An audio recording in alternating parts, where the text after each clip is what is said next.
Alright, so I'll give you a brief overview about virtualization. And actually, virtualization is a key enabling technology for cloud computing. So let's first understand what virtualization is, what the virtualization layer does for us, and then we can talk briefly about cloud computing. Or the cloud computing stack. So in a traditional stack, what we have the hardware, and on the top of the hardware we have the OS layer, or the operating system, and on the top of the operating system we have different apps that would run. When we virtualize this, what we have on the top of the hardware, when we see the virtualized stack, we have a hypervisor. And this is a hypervisor is a software layer that does emulation of the hardware. In a way, it creates the illusion there are multiple hardware devices out of one single device.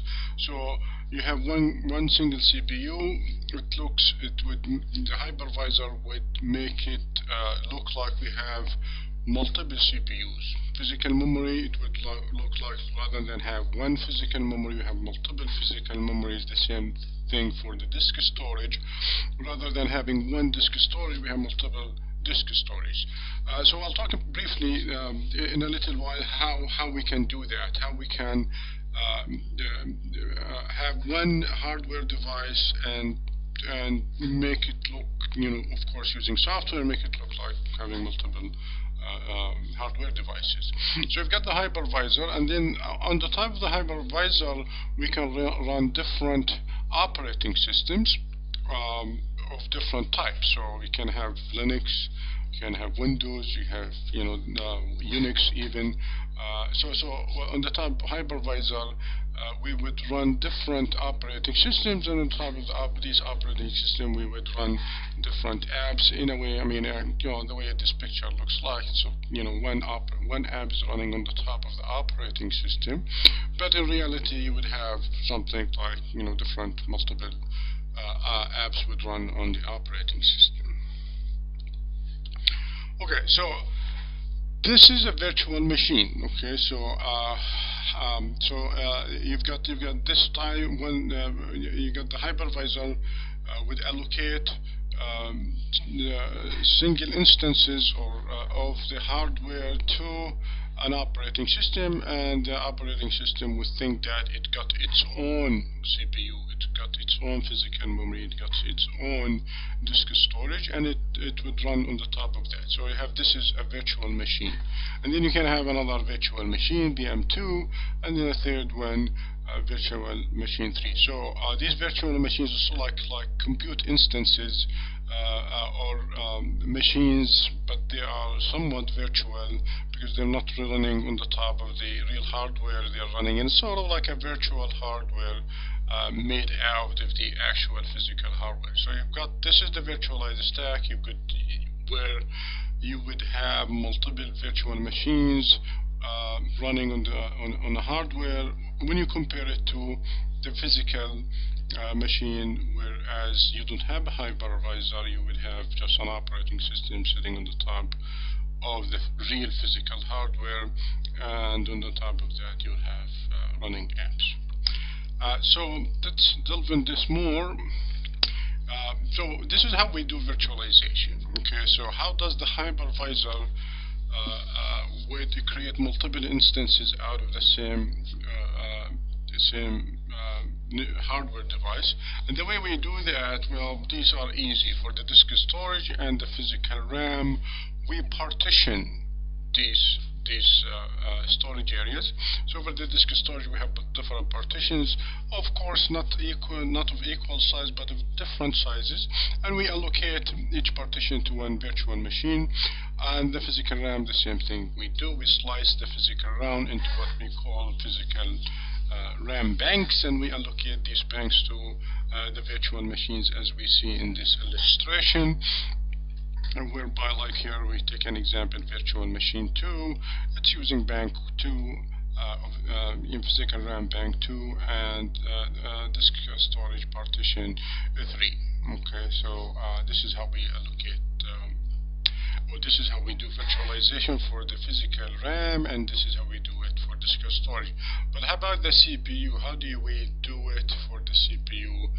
And the way we do it for the CPU, we apply the concept of time sharing. Okay, CPU time sharing. So the CPU time is actually shared among different virtual machines. So for the same, so the CPU time is sort of like divided into predefined interval, and each machine would take would consume that predefined interval, and we call that the CPU, sort of like CPU quantum, and usually like say for 10 milliseconds. So we allocate the CPU for 10 milliseconds for virtual machine 1, next 10 milliseconds for virtual machine 2, and the third 10 milliseconds for virtual machine 3, and then we go back to the fourth, of course, 10 milliseconds would be for virtual machine 1, sort of like round-robin fashion. So this is how we do it for CPU. So we virtualize the CPU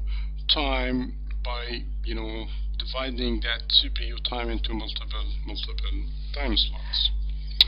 How about network cards? How about you'll say like a device like USB, and how about like a printer? We all can do virtualization for that, but the fundamental basic concept is to use spooling, use queuing. So we each message or each frame we have to tag it, so that we say, well, this is coming from virtual machine 2, this is coming from virtual machine 2, and then when the requests come back from these USB devices or network devices, then we have to route it to the right virtual machine.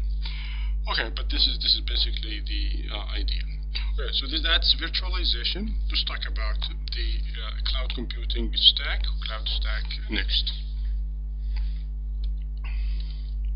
So again, in the cloud, what you have physical machines, lots of them, and these physical machines, we would have to run a hypervisor, and there are different types of hypervisors. You've got like your famous KVM, Zen, sort of like my favorite VM, and these are like open source ones, and then there are the commercial hypervisors like VMware, Windows Server, and things of that sort.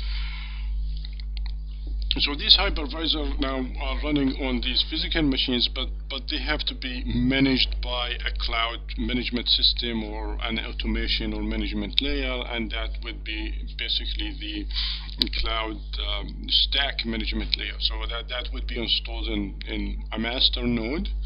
Okay, and that master node would have sort of like connectivity and communication to the hypervisor. So here you have the OpenStack is a good example of a cloud stack version, but there are different other versions like cloud stack. Kubernetes is a famous one.